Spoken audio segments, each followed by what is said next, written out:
puede ser de la vaca, de la yegua, de la marrana, etc., ¿no? ¿Por qué se llama ciclo?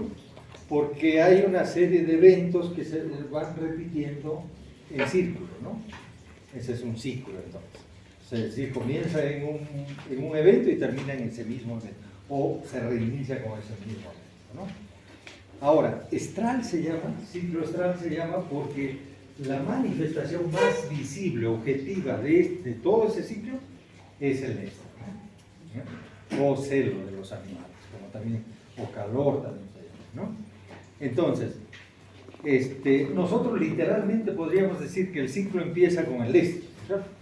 Pero como es un ciclo, solo con fines didácticos decimos que empieza con el estro, ¿no? Con fines prácticos también, pero no es que empiece ahí realmente. Vamos a ver que no es correcto. Ahora, para que ocurra un ciclo estral o se reiteren los ciclos estrales en una hembra, hay que entender un poco el mecanismo neuroendocrino que controla la función reproductiva. Mecanismo neuroendocrino. Quiere decir entonces que es una máquina que se echa a andar y que implica o involucra dos sistemas, ¿no? Un sistema nervioso por un lado, o sea, un nervioso central, específicamente el hipotálamo, o aún cuando la corteza cerebral también recibe estímulos y los transmite hacia el hipotálamo. Es el hipotálamo la estructura nerviosa y funcional desde el punto de vista reproductivo por excelencia, ¿no? ¿Por qué? Porque el hipotálamo, miren, como ustedes ven acá, produce una hormona que se llama GnRH. ¿Qué cosa es GnRH? Hormona liberadora de gónado. ¿Ya? Muy bien. El hipotálamo, he dicho ya creo en alguna oportunidad, que es una estructura nerviosa, ¿no? Que está ubicada en la base del cerebro, sobre el hueso esfenoide, ¿sí? Y se prolonga el hipotálamo en una parte hacia la hipófisis, ¿no? La hipófisis es una prolongación del hipotálamo nervioso, vamos a hablar de la parte nerviosa, ¿no? Esta hipófisis está albergada en una depresión del hueso esfenoide que se llama silla ubicada del esfenoide, ¿no? El esfenoide es un hueso plano, está en la base del cerebro. Y el hipotálamo es como una envoltura del tercer ventrículo. El tercer ventrículo es una cavidad en el cerebro. Y esa envoltura está formada por núcleos y áreas nerviosas, ¿no? Se llaman áreas hipotalámicas. Así, miren, el hipotálamo se podría dividir en tres áreas. La anterior, que es esta de acá, se llama área hipotalámica anterior o área preóptica. Así se llama, ¿ya? Preóptica. Y luego viene el hipotálamo medio, de toda esta estructura de acá, que es el área hipofisiotrófica del hipotálamo, ¿no? El área hipofisiotrófica o hipotálamo medio. Sí, y bueno, un área que no produce GnRH, que es la área posterior, que se llama área mamilar, ¿no? O área hipotalámica posterior. De estas tres áreas, solo dos son las que tienen actividad reproductiva, función reproductiva, endocrina específicamente. El hipotálamo anterior y el hipotálamo medio. ¿Qué hormona produce? GnRH, hormona liberadora de gonadotropina. Ahora, hay dos formas de secreción de estas hormonas, ¿no? El hipotálamo anterior se encarga de la primera forma. Esta manera de secretar la GnRH bajo la forma de pulsos, como acá, como esto por ejemplo, ¿no? O sea, picos altos, caídas, luego picos más altos, otras caídas. Eso se llama una secreción pulsada, ¿no? O secreción cíclica, secreción hipotalámica cíclica. ¿Quién es responsable de esa secreción? Las neuronas que están en el hipotálamo anterior. Vamos a ver qué es el núcleo preóptico, el núcleo supraquiasmático que están ahí. Esos son responsables de secretar GnRH, ¿no? Estas neuronas son las únicas células nerviosas que producen hormonas, ¿no? Una de esas produce varias, ¿no? Pero una de esas hormonas es la GnRH, hormona liberadora de gonadotropina. Entonces, esta es la secreción cíclica. ¿Por qué se necesita que la secreción sea cíclica bajo la forma de picos? Porque necesitamos cada vez cantidades más altas de esta hormona para que empiece a andar, se eche a andar la función reproductiva. ¿Ya? Vamos a ver en qué consiste. Pero también el hipotálamo tiene una función que no es la secreción cíclica, sino es una secreción tónica, basal, ¿ya? Es decir, mínimas cantidades, pero constantes. ¿Ya? En cambio, esta secreción cíclica solo se da en algún momento del ciclo y está relacionada con el estro, la ovulación, ¿no? Pero el resto de los días del ciclo estral está gobernada por una liberación tónica, se llama esto, o basal de GnRH. También produce GnRH, esas no, pero es una secreción mínima, basal de mantenimiento, podría ser. ¿Ya? Entonces, bien clarito, ¿no? El hipotálamo anterior, o área preóptica del hipotálamo, es la que se produce una secreción cíclica, es decir, alta de GnRH. Mientras que el hipotálamo medio, principalmente el área hipofisiotrófica, es la que produce GnRH, pero de manera constante, pulsátil, en una misma cantidad, ¿no? Entonces, las hembras tienen activas estas dos estructuras, tanto el hipotálamo anterior como el hipotálamo medio. Es decir, que son capaces de secretar GnRH de manera cíclica o de manera basal, tónica también se llama, ¿no? ¿Y los machos? ¿Qué pasa con los machos? Los machos también tienen hipotálamo, igualitos, esto, hipófisis, ¿no? Y también producen GnRH, hormona liberadora de gonadotropina. Pero los machos, a diferencia de las hembras, solo tienen actividad hipotalámica media, o sea, secreción tónica. Por eso es que el macho no tiene periodos de receptividad sexual limitados, como la hembra.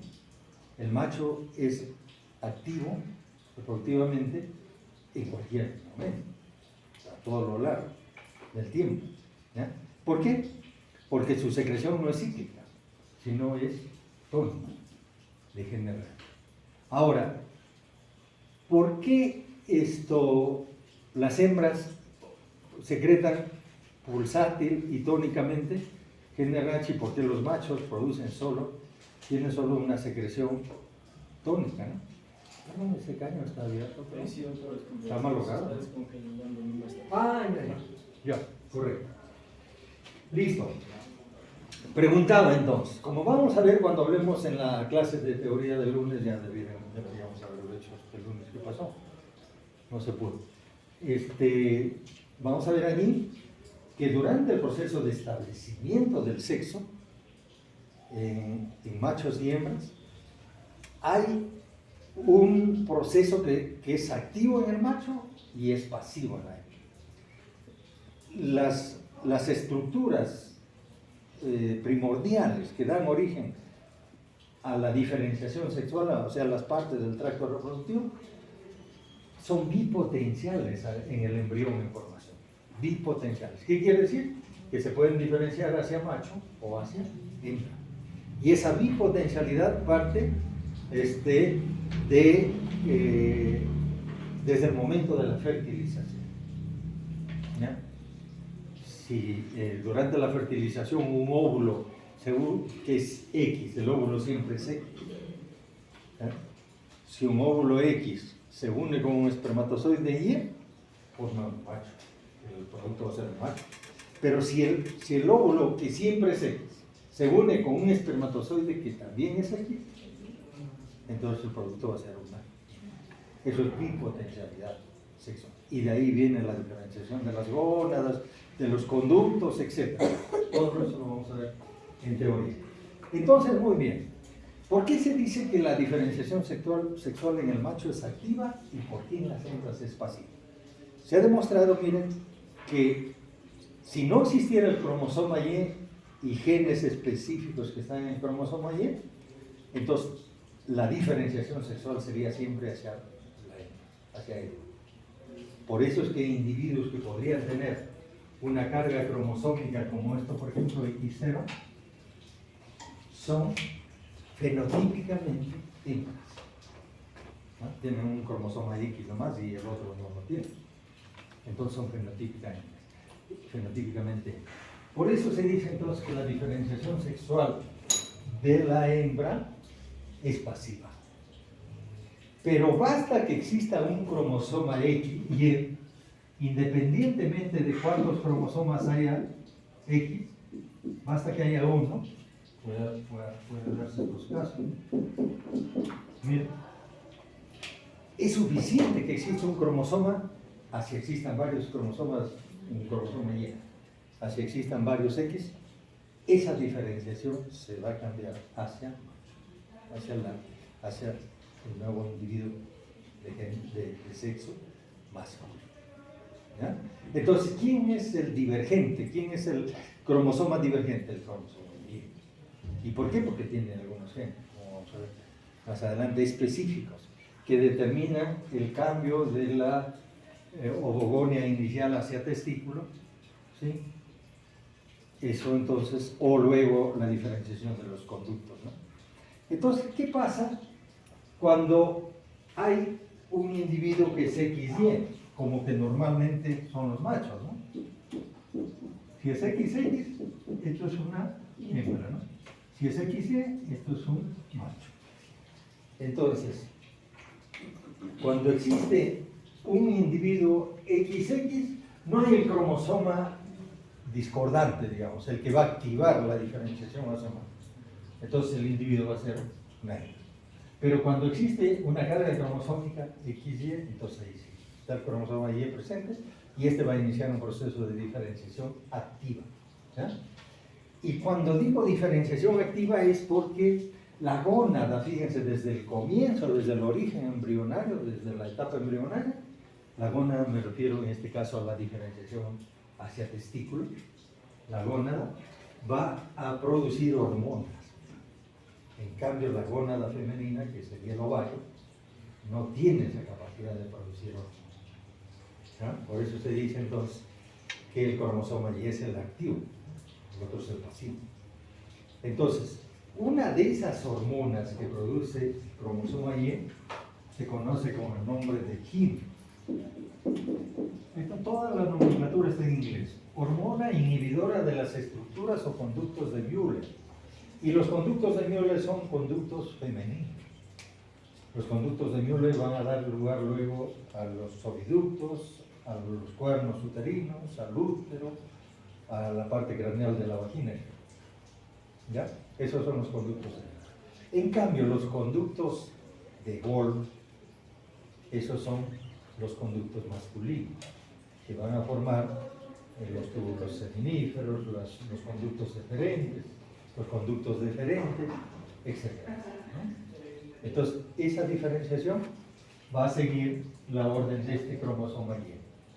En el caso del macho, esta hormona va a inhibir, como su nombre lo indica, la diferenciación de conductos de una hembra.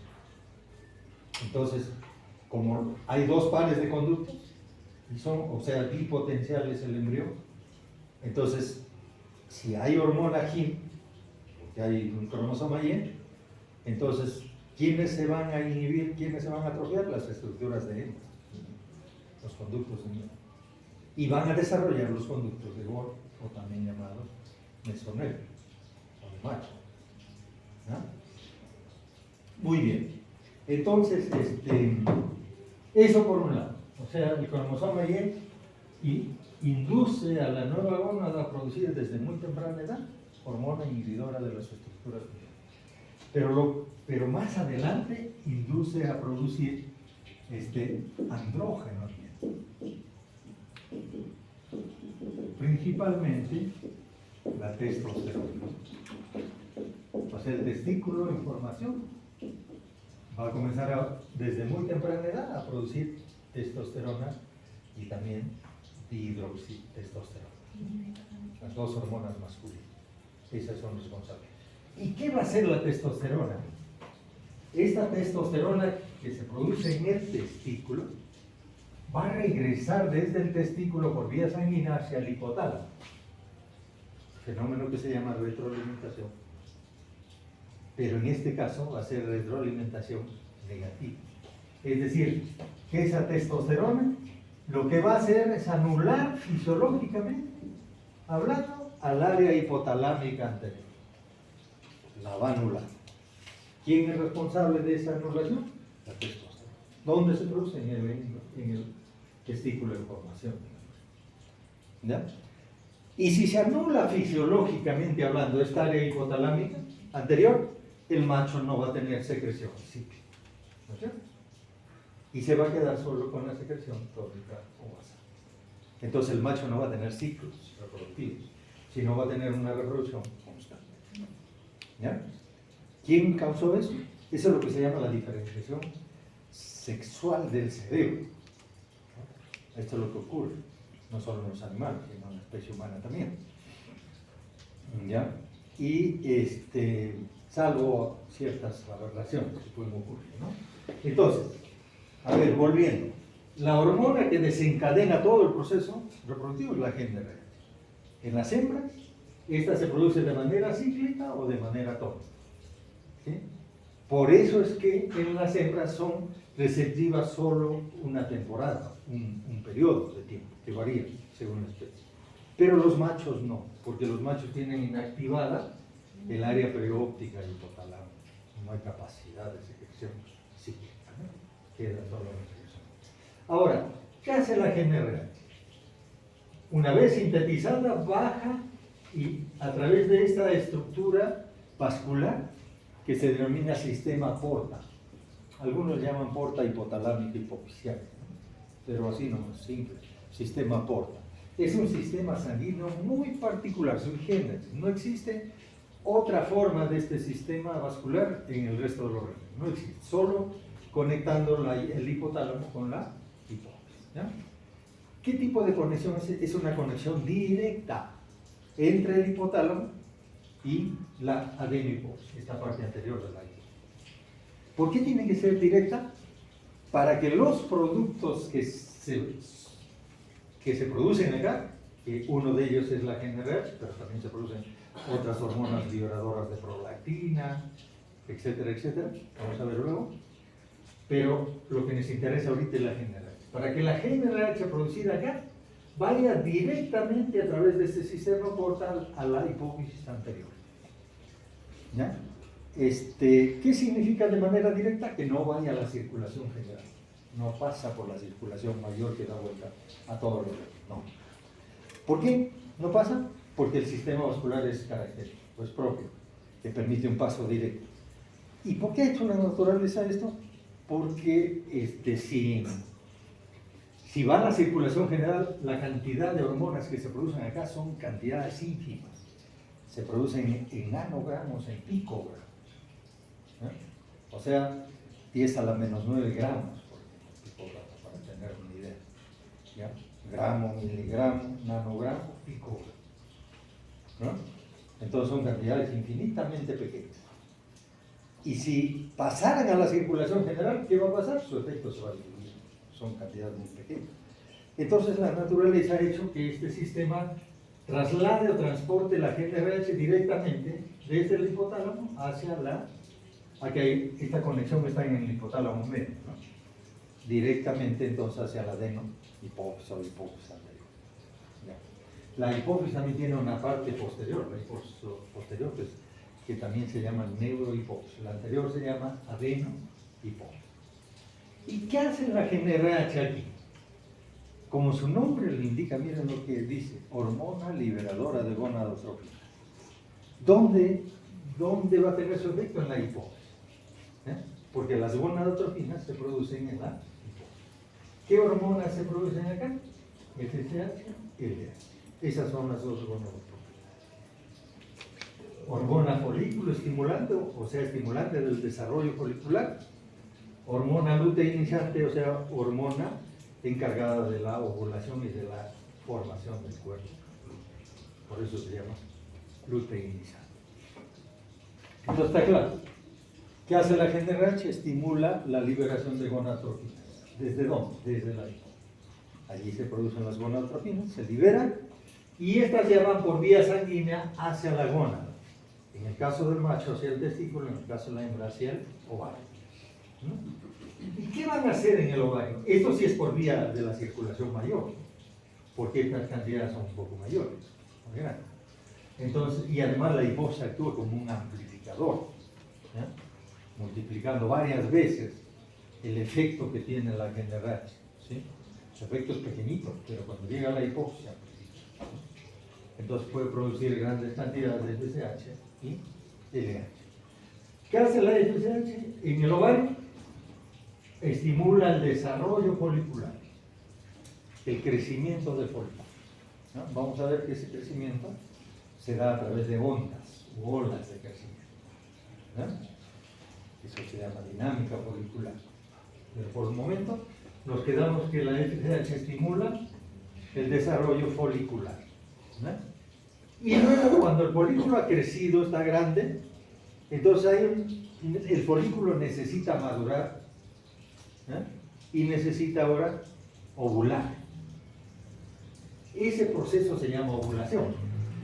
Y la hormona responsable de hacer ovular un folículo, de madurar y hacer ovular, es la L, la hormona luteína, ¿no?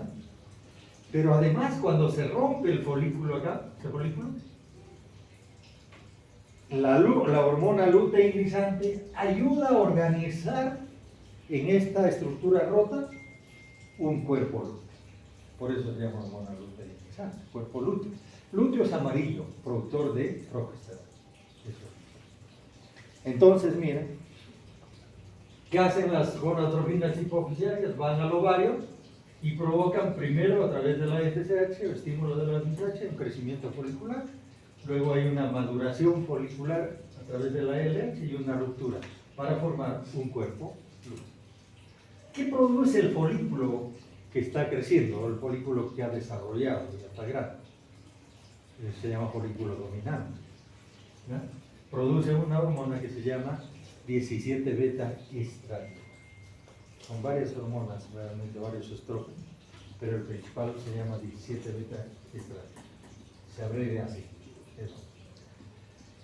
Por el contrario, cuando se rompe el cuerpo lúteo y se forma se rompe el folículo y se forma el cuerpo lúteo, esa estructura es funcional. ¿Qué produce? Progesterona. Cuerpo lúteo está relacionado con la progesterona, ¿no? Miren, la importancia de estas hormonas. Estrógeno, su nombre lo indica, ¿no? ¿Para qué será bueno? Para desencadenar el estrés. O sea, es la hormona responsable del estrés, de los cambios conductuales, clínicos, fisiológicos de una hembra que le permite la receptividad, ¿no? Ahora, pero tiene otras funciones, como vamos a ver, sobre el útero, sobre el organismo mismo, ¿no? Eso lo vamos a ver luego.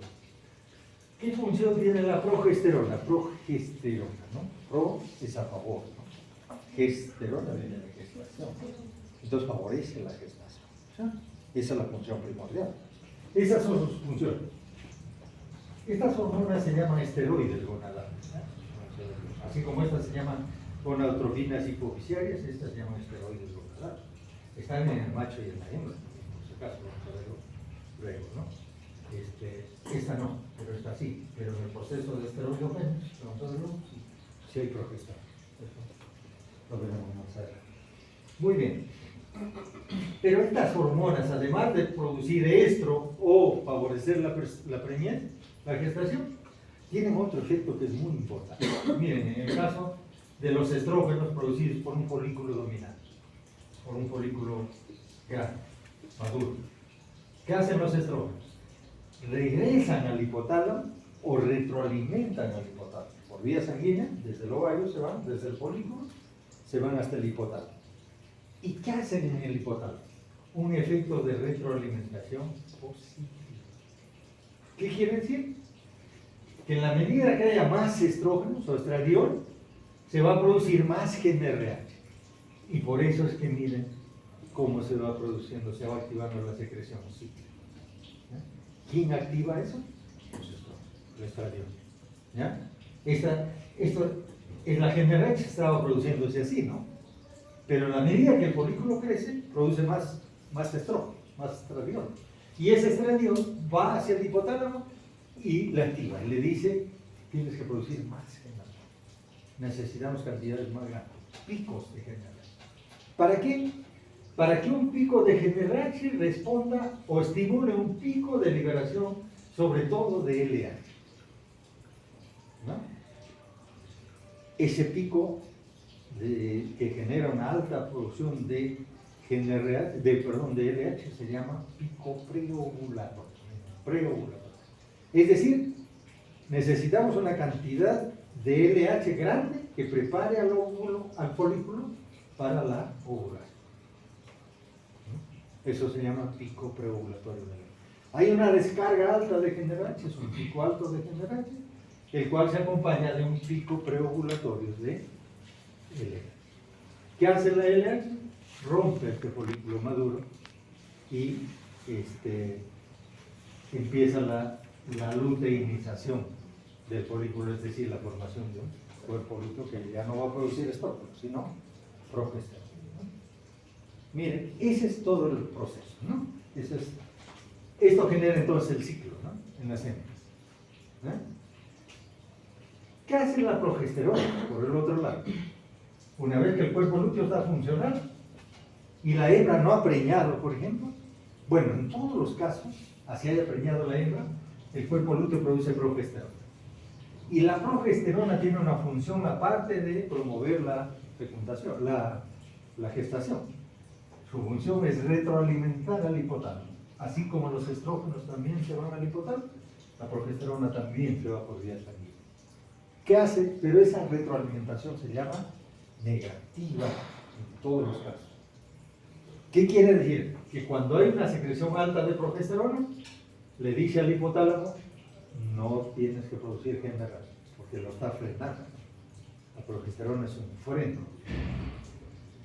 ¿Qué le dice? No produzcas GnRH más que lo suficiente para mantener los ovarios activos o la función reproductiva. ¿Ya? Pero no hay secreción cíclica. Entonces puede haber desarrollo folicular pequeño, ¿ya? Porque hay GnRH un poquito, pero no va a llegar a ovular porque no hay picos de GnRH. ¿Quién impide esa formación de picos? La progesterona. La progesterona es un freno. Entonces el estradiol es un acelerador, ¿no? La progesterona es el freno.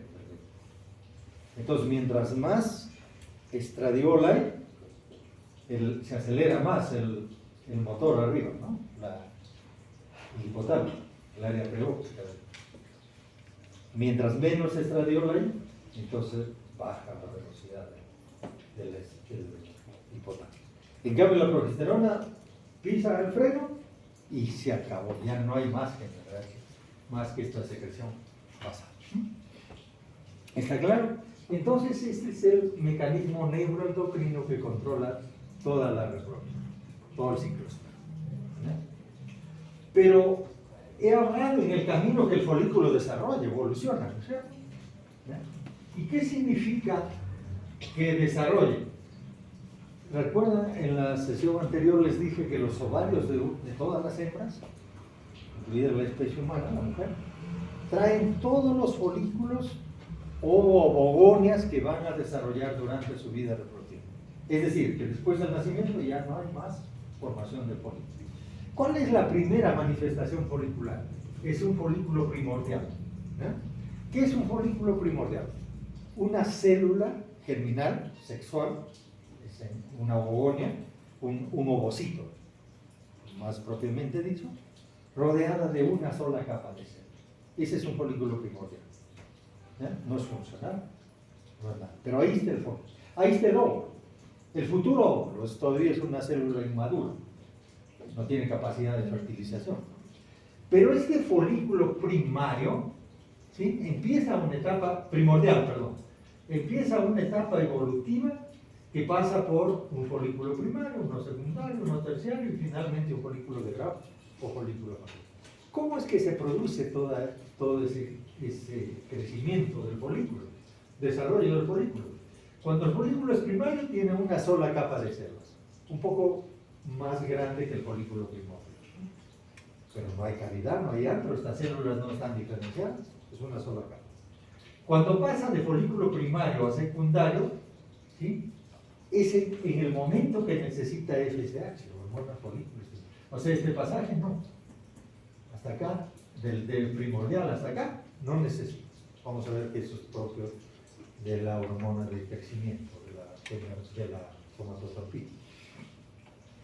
Pero cuando ya va a pasar de acá, de primario a secundario, ya necesita FSH. Se vuelven folículos dependientes, se llaman, dependientes de FSH dependiente. ¿No? Entonces, ¿qué pasa con un folículo secundario? Miren, las capas ya se han diferenciado, ya son 2 o 3. Y las células también se están diferenciando, las células foliculares. Este folículo secundario, por el influjo de la FSH, como una foliculación, cambia a terciario. Crece más, ¿sí? El ovocito madura, un poco más, y las capas ya están más organizadas y se comienza a formar un antro, una cavidad acá. Este es el ovocito, este es el ovocito. ¿Ya? Y acá adentro se comienza a formar una cavidad. Esa cavidad se llama antro. Esto ya tiene un folículo terciario. O sea, hasta acá los folículos son preantrales, no tienen cavidad. Pero de aquí para arriba sí ya son antrales, tienen una cavidad. ¿Y qué se genera en esta cavidad? ¿Qué se produce? Líquidos, se acumulan líquidos. Pero junto con los líquidos se acumula estradiol. La principal hormona que se produce en estas capas foliculares se llama estradiol. 17 beta estradiol. Ahora, ¿dónde se produce? Miren, este es un folículo ya maduro de grado, listo para ovular. ¿Qué tiene este folículo? Ya tiene sus capas totalmente diferenciadas, una cavidad grande, un antro grande. El óvulo también ya está un poco más desarrollado, más grande. Y tiene 3 capas que se pueden distinguir ya, ¿no? Microscópicamente. La capa que rodea, miren, al ovocito es como unos gránulos. Por eso a esta membrana se le llama membrana granulosa. Esta es la más interna, la que está en contacto con el líquido, con los estrojos, la que acumula los estrojos. Esta es la granulosa. La siguiente, que es de células un poco alargadas, es la teca interna. Y por fuera, miren, hay una capa con células un poco cúbicas, irregulares un poco, que se llama la teca externa. Entonces quiere decir que el folículo maduro de grado tiene tres capas, ¿no? El óvulo al centro, acá hay como una especie de nido que hace la granulosa para proteger al óvulo, ¿no? Al ovocito, porque si no el óvulo se va a destruir. Entonces hay un nido acá, cúmulo zoóforo se llama eso, pero está formado por células de la granulosa, de la membrana más interior. Y la granulosa, junto con la teca interna, son las productoras de estradiol. Esas son las que producen estradiol. ¿Y dónde se vierte el producto? Acá, en el antro o cavidad folicular. Y la más externa entonces es la teca externa, y esa sirve de soporte, de sostén a las dos antenas, ¿no? Esto lo vamos a ver microscópicamente un poco más adelante. Esto, ¿cómo se llama este proceso de desarrollo folicular? Se llama folículo género. El folículo primordial está formado, está constituido bien al nacimiento no solo. ¿Cuántos folículos primordiales trae una hembra al nacimiento? Se estima que la ternera, por ejemplo, tiene entre 150.000 a 200.000 folículos primordiales. ¿Ya? Miren la cantidad. Pero después ya no se va a producir ninguno más y más bien se van a gastar. ¿Por qué se van a gastar? Porque junto con este proceso de foliculogénesis hay otro proceso que se llama dinámica folicular. ¿Ya? Una cosa es la evolución del folículo y otra es la dinámica de organización de esos folículos para desencadenar un estro, una ovulación. ¿Cuántas etapas tiene la dinámica folicular? Tiene 4 etapas. Primero hay un reclutamiento. O sea, el ovario comienza a reclutar algunas decenas de folículos primordiales para convertirlos en primarios, luego en secundarios, ¿no es cierto? Esa etapa se llama reclutamiento. Y cada etapa de reclutamiento da inicio a lo que se llama una onda folicular, una onda de desarrollo folicular. ¿Cuántas ondas de desarrollo folicular tienen las hembras domésticas? Varias, ¿no? La vaca, por ejemplo, normalmente tiene 2 ondas foliculares, pero también puede tener 3 o 4 ondas foliculares. Si tiene 2 ondas, el ciclo dura en promedio 21 días. Pero si tiene más de, o quizá un poquito menos, ¿no? En las vaquillas 20 días. Pero si tiene una vaca 3 ondas foliculares, ¿sí? Entonces, o 4 ondas, el ganado cebú, por ejemplo, tiene 4 ondas foliculares. ¿Qué va a pasar con el ciclo estral? Ya no es de 21 días, ¿no? Sino es un poquito más largo. Puede ser 22, 23, hasta 24 días. ¿Por qué? Porque ha habido más ondas foliculares. ¿Qué es una onda folicular? Un proceso de reclutamiento de folículos primordiales, luego una selección de todos esos folículos reclutados, que crecen o por lo menos hasta esta primera etapa de folículo primario. Son varios, pero ya de aquí para adelante, uno de ellos va a ser seleccionado, un solo folículo, de esos 50, 60, 80 folículos que hay en cada proceso de reclutamiento, en cada onda folicular. Miren la cantidad de folículos que se van gastando, ¿no? En cada ciclo. Este es un ciclo estral, hemos dicho, ¿no? ¿Cuántas ondas foliculares hay? 1, 2. 2 ondas foliculares. ¿Cuánto va a durar este ciclo? 21 días. Entonces, ¿qué hay acá? Como primer paso de esta onda folicular, reclutamiento de folículos. ¿Qué folículos? Primordiales, primarios. Desarrollan hasta secundaria. Pero de ahí ya no pasan, ¿no? Porque uno solo de ellos, que es el que va a desarrollar, pasar de secundario a terciario y luego convertirse en folículo dominante, como es el de Graf, que está allá. Uno solo. Excepcionalmente pueden ser 2 en la vaca. En las especies políticas, como la marrana o la perra, son varios, ¿no? Porque va a tener varias crías, ¿no? Esa hembra, ¿no? Entonces, reclutamiento, luego selección, ya miren, de todos estos folículos, uno no es el que desarrolla. Y ese folículo se vuelve dominante. Entonces, miren, este folículo que ha sido seleccionado comienza a producir estrógenos, ¿no? Y cuando llega a ser dominante, se asegura este folículo que no vayan a desarrollar más folículos. Es como egoísta, ¿no? Ya yo llegué hasta este tamaño, así que el resto no puede llegar acá. ¿Qué hace entonces el folículo para frenar el desarrollo de los demás? Produce una hormona que se llama inhibina. ¿Y qué hace la hormona esta? Produce inhibe, como su nombre lo indica, inhibe la liberación de FSH o la captación de FSH. Baja los receptores, anula los receptores, y si ya no hay FSH, ¿qué pasa con los demás folículos? Ya no cambian, ya no evolucionan, porque necesitan FSH. Llegó hasta ese nivel, el dominante. Comenzó a producir estrógenos, ¿sí? Y el folículo dominante entonces frenó el desarrollo de los demás a través de la producción de inhibina. ¿Dónde se produce la inhibina? En las mismas capas secas, donde se producen los estrógenos. O sea, a la vez que está produciendo estrógenos, produce inhibina. ¿Correcto? Entonces, ¿qué va a pasar con este folículo? Este folículo debiera ovular, ¿no es cierto? Porque ya no y tiene FSH, luego tiene un poco de LH, porque miren, esta curva que está de rojo acá abajo, esta es FSH, hormona folículo estimulante. Quiere decir que el día 8, 9 o 10, que es el día de la primera onda folicular, ese día, más o menos, entonces se produce, hay un alza de FSH. ¿Para qué es necesaria esa FSH? Para desarrollar el folículo. ¿Qué pasa luego? De todos estos folículos que han desarrollado un poco, uno de ellos es el que toma la delantera. No se sabe exactamente hasta hoy por qué.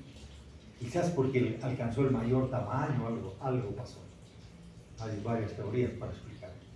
Pero el asunto es que este se separa del resto. Este lleva la delantera. Y en la medida que se separa, se vuelve dominante. Primero se seleccionó. El ovario seleccionó a este. Seguramente por su tamaño, o no hay explicación ahora. Y luego se vuelve dominante. ¿Qué significa dominante? Que va a inhibir a los otros, ¿no? Va a subordinar a los otros. Es el dominante, el que tiene poder. ¿Y por qué tiene poder? Porque produce inhibidor, hormona inhibidora de FSH. Si no hay FSH, ¿qué va a pasar con los que se quedaron rezagados? Ya no va a desarrollar. Muy bien, entonces miren, la FSH hay una alza en el día 8, desde el día 7 más o menos, hay una alza. Esa alza, luego, como hay estrógeno, como hay producción de estrógeno, acá está, esta curva es de estrógeno, esta roja que está superior, ¿no? Entonces, estos estrógenos retroalimentan al hipotálamo. ¿Por qué se necesita que retroalimenten? Para que haya una descarga de GnRH cíclica y luego una descarga preovulatoria de LH. Pero miren la LH acá. Llegó más o menos a la altura de los estrógenos, del estradio, y luego se cayó. ¿Y qué le pasó a este folículo? Ya no puede ovular ese folículo. ¿Por qué? Porque no hay un nivel estrogénico que haya retroalimentado al hipotálamo para una descarga cíclica de GnRH y este haya provocado una descarga preovulatoria de él. ¿Y por qué no hay eso? ¿Quién se lo impedía? Esta hormona que se llama progesterona se lo impedía. ¿Y de dónde venía esta hormona? De la ovulación anterior. Ovuló el folículo y más o menos a partir del día 4 o 5 este cuerpo lúteo ya formado comienza a producir progesterona. ¿Se acuerdan ustedes qué hacía la progesterona? Frenaba, le ponía un freno. Y si lo frena, ¿qué va a pasar con la producción cíclica de GnRH? Se aguanta, ¿no? Se queda frenado. Hay una producción de GnRH, pero basal autónomo. Y con eso no se consigue que este folículo dominante ovule, ¿no? ¿Qué va a pasar con ese folículo? Regresión, se atresia. Y los demás que llegaron hasta acá, igualmente se van a atresiar. Es decir, que esta onda, primera onda folicular, es anovulatoria, se llama. Es una onda folicular sin ovulación. ¿Qué pasa luego? Llegamos al día 14 o 15, 16, dependiendo de la longitud del ciclo estral. Y miren qué va a pasar. El útero comienza a producir esta hormona cada vez en picos mayores. ¿Cómo se llama esta hormona? Prostaglandina F2A. El útero produce prostaglandina F2A. ¿Qué hace esta prostaglandina? Esta hormona es luteolítica, es decir, rompe al cuerpo lúteo, lisa al cuerpo lúteo. Por eso se llama luteolítica. Si esta hormona llega a un nivel alto, entonces se rompe el cuerpo lúteo, se lisa, hay lo que se llama luteol. ¿Y qué pasa con la progesterona? Se cae. Porque el cuerpo lúteo se comienza a destruir. Ya no hay quien produzca progesterona. Y el nivel de progesterona que estaba alto, miren, cae. Y si cae, ¿qué pasa con el hipotálamo? Ya no hay quien lo frene. Porque ¿quién lo frena? La progesterona. Pero resulta que la luteólisis acabó con el cuerpo lúteo y bajó el nivel drásticamente, el nivel de progesterona. Entonces el hipotálamo es como que se libera, ¿no? Salió el freno, se quitó el freno. Es como un vehículo sin frenos en una cuesta, ¿no? En una subida, sostenido por una cuña. Mientras está la cuña ahí, el vehículo está ahí, ¿no? Pero ¿qué pasa si retiran la cuña? El vehículo se viene. Igualito es el hipotálamo. ¿Quién es la cuña del hipotálamo? La progesterona. Esa es la cuña. ¿Qué pasa cuando le retiran la cuña al hipotálamo? Entonces comienza a liberar altas cantidades de GnRH y este a su vez desencadena picos preovulatorios de LH. ¿Para qué se necesita un pico preovulatorio? Para la ovulación, entonces, ¿no? Entonces, miren, cae la progesterona, ¿sí? por acción de la prostaglandina, la luteólisis del cuerpo lúteo, y más o menos alrededor del día 16-17 comienza el otro ciclo, ¿no? La segunda onda. ¿Cómo transcurre una onda? Con reclutamiento primero, folículos primordiales, primarios. Van desarrollando estos folículos, hay un poco de FSH, por eso desarrollan. Resulta que uno de ellos se seleccionó y ese se vuelve dominante. ¿Qué pasa con este folículo dominante? Crece, desarrolla más porque la inhibina ya no le afecta. Él está produciendo inhibina para frenar la FSH, pero como este folículo ya alcanzó un tamaño importante, ya no necesita más FSH. ¿Qué necesitaba? LH, para ovular. Entonces, ¿qué pasa con este folículo? Ya no hay progesterona. Y si no hay progesterona, entonces ya no hay quien frene el alza de estrógeno. Entonces, miren cómo era el alza de estrógenos acá en esta primera onda, bajita, ¿no? ¿Cómo es el alza de estrógenos acá? ¿Ya? Y la LH, miren acá, la LH a nivel de estrógeno. ¿Y cómo es ahora la LH? Es un pico alto, preovulatorio. Este pico va a producir la ovulación. Entonces quiere decir que este folículo ya no encuentra freno y va a ovular. ¿Correcto? Entonces, esta vaca de 2 ondas foliculares es una vaca de 21 días en promedio y cuya segunda onda folicular es la que ovula. Todo este ciclo se llama ciclo estral, ¿no? Si nosotros vemos entonces acá, dura más o menos 21 días en promedio, de 0 a 21. El primer día, o sea, el día 0 del ciclo, es el primer día del estro. Es el día del estro. Porque el estro de la vaca dura poquito, 18 horas, menos de un día.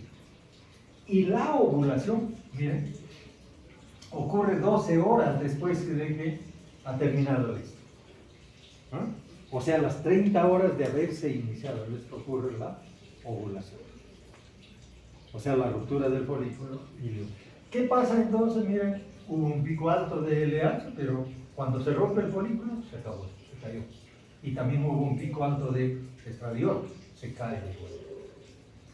¿Qué pasa con el folículo roto acá? A partir del día 2, entonces comienza a organizarse bajo la forma de un cuerpo lúteo. Primero se llama cuerpo moral. Es un cuerpo lúteo que no está funcionando. Pero a partir del día 4 o 5 ya ese cuerpo lúteo está organizado y produce, y es funcional, produce progesterona. ¿Qué hace la progesterona? Entonces se eleva, forma una meseta acá, y esto dura hasta el día más o menos 14, 15, 16. Hasta que el útero comienza a producir prostaglandina para acabar con la vida de ese cuerpo lúteo. ¿Por qué tiene que acabarse ese cuerpo lúteo? Porque la vaca probablemente no fue servida, y si es que fue servida no preñó, no fertilizó. Y si no fertilizó, ¿qué pasó con el útero? El útero se había preparado por las curas, con progesterona. Entonces, no hay quien le avise al útero de que, no hay razón de ser para que la progesterona siga alta. Entonces, ¿qué hace el útero? Manda una descarga cada vez más alta de prostaglandina y acaba con la vida del cuerpo lúteo, baja la progesterona. El ciclo se reinicia, el estro se reinicia en 3 o 4 horas. Listo, tenemos un nuevo estro. Y si la vaca aquí no es servida o no fertilizó, ¿qué va a pasar? Esto se va repitiendo otra vez a los 21 días. Y así sucesivamente. Hasta que este óvulo que liberó en la ovulación, en la segunda onda folicular, la vaca fertilice o se una con un espermatozoide. La vaca fue servida, el espermatozoide estaba hábil y fecunda al óvulo. Entonces inicia el proceso de formación del nuevo ser, ¿no? ¿Qué pasa allí? Más o menos entre el día del siguiente ciclo ya sería, aquí vamos a suponer que acá preñó la vaca, acá fertilizó. Más o menos entre el día 12 y 14, ya se fertilizó todo. entre el día 12 y 14, ocurre un fenómeno que se llama reconocimiento materno de la gestación. ¿Quién hace ese reconocimiento de que la vaca está gestando? El útero. ¿Ya? Pero el útero es la respuesta. Quien hace el estímulo es el embrión. Hasta acá tenemos un embrión de 12 a 14 días, 13 días en promedio. Ese embrión tiene una membrana apenas en formación, se cubre de una membrana que se llama trofoblasto, que es la placenta embrionaria. Ese trofoblasto tiene la capacidad de producir proteínas. Una proteína se llama interferón tau, una de ellas. ¿Ya? Es la más grande, probablemente. ¿Y qué hace esta proteína? Se libera acá en el endometrio y activa un mecanismo en el endometrio para que se inhiba la liberación de prostaglandina. ¿Ven? Entonces, ¿qué hace el interferón tau? Le da una señal al endometrio y le dice: no se te ocurra producir prostaglandina, porque si produces prostaglandina vas a romper el cuerpo lúteo, va a caer la progesterona y yo me voy a morir. El embrión se va a morir. Va a haber una muerte embrionaria precoz. Entonces, el útero responde inhibiendo la liberación de prostaglandina. Vamos a ver que es todo un proceso ahí, ¿no? Se activan enzimas, etc. Entonces, si el embrión, si el útero no produce prostaglandina, ¿qué pasa con este cuerpo lúteo del ovario? Sigue su desarrollo durante todo el periodo de gestación. Hasta el final de la gestación sigue produciendo progesterona, porque la progesterona es el alimento que necesita el embrión. Y luego el feto para desarrollar. ¿No? Eso ocurre entonces. Cuando ocurre una muerte embrionaria temprana, por ejemplo, los 30, 40 días, ¿qué pasa? Porque puede haber una ruptura del cuerpo lúteo, una lisis del cuerpo lúteo y una baja de progesterona, ¿sí? O por algún efecto climático, ambiental, el embrión puede sufrir algún trauma y morir.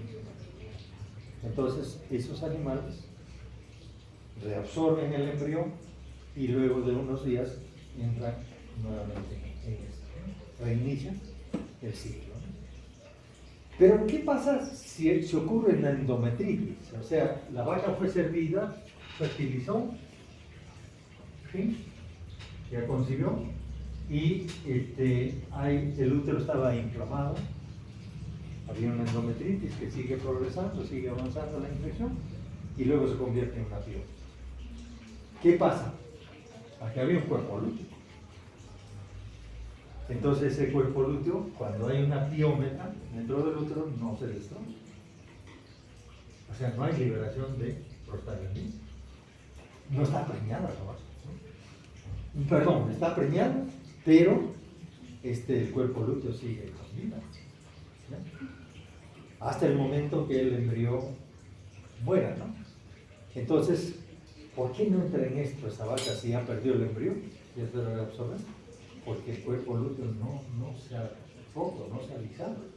¿Y por qué no se ha alisado? Porque el pus que está dentro del útero está impidiendo la liberación de prostaglandina.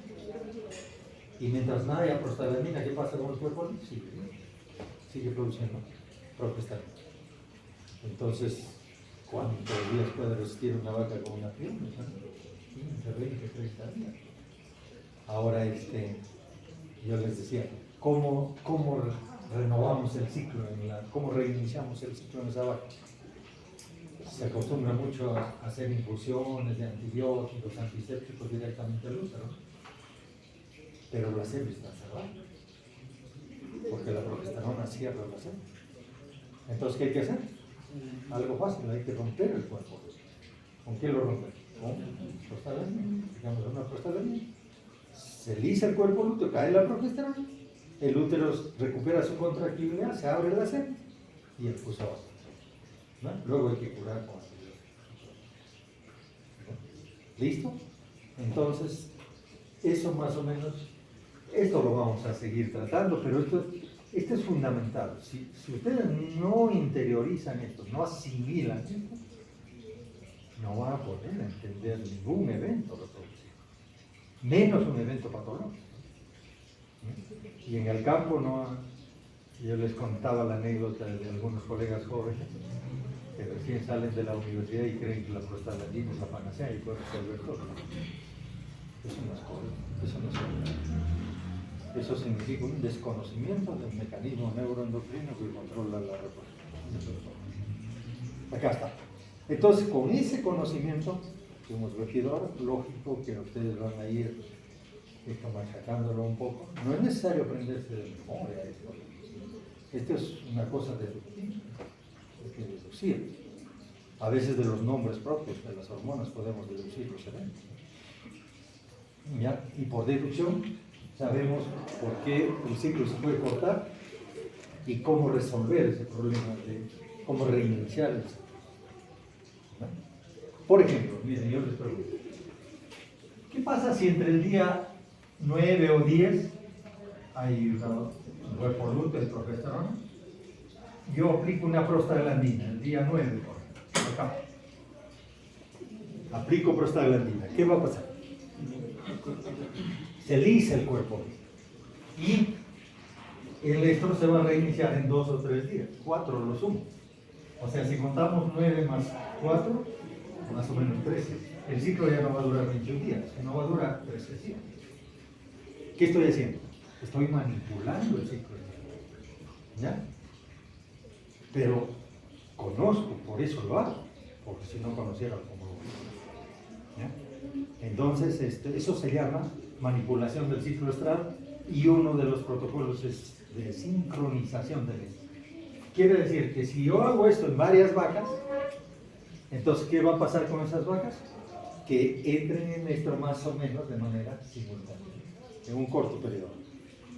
¿Qué estoy diciendo? Sincronizando el esto. Cuando no hago eso, una vaca entra en esto hoy día, la otra en 3 o 4 días, la otra en 7 días, en 8 días. Tengo disparidad de vacas en esto, ¿no? No puedo manejar bien la inseminación, no puedo manejar luego bien los diagnósticos de gestación y luego los partos, ¿no? Y lo que es más, si la producción de leche está dependiendo de esa disparidad, entonces en algún momento puedo tener leche, harta leche, y en otro no. Pero si yo quiero uniformizar eso, o quiero tener terneros de la misma edad, o terneras de la misma edad, entonces ¿qué hago? Sincronizo esto, ¿no? Y los nacimientos se producen más o menos, no quiere decir el mismo día, la misma hora, sino más o menos en un periodo corto de tiempo, ¿no? Eso entonces me permite manejar reproductivamente mejor la ganadería, ¿no? Miren, pero ¿cuándo puedo hacer eso? Cuando conozco yo la base fisiológica, ¿no? Entonces, muy bien, Jo. ¿Alguna pregunta hasta acá? Algo que no esté claro, que no hayan entendido. ¿Algunos se han dormido? Bueno, no. ¿Ya? ¿Listo? Entonces, hoy vamos a la práctica. Esto hay que volcar en las muestras.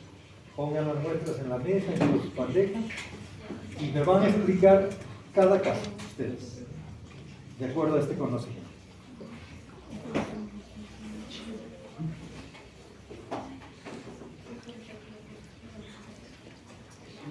Miren esa gráfica que tienen acá al costado. Esa es la forma real en que se producen las hormonas. Yo lo tenía que dibujar de memoria, ¿no? Miren la FSH, la amarilla, ¿no? Punteada. Es la más baja.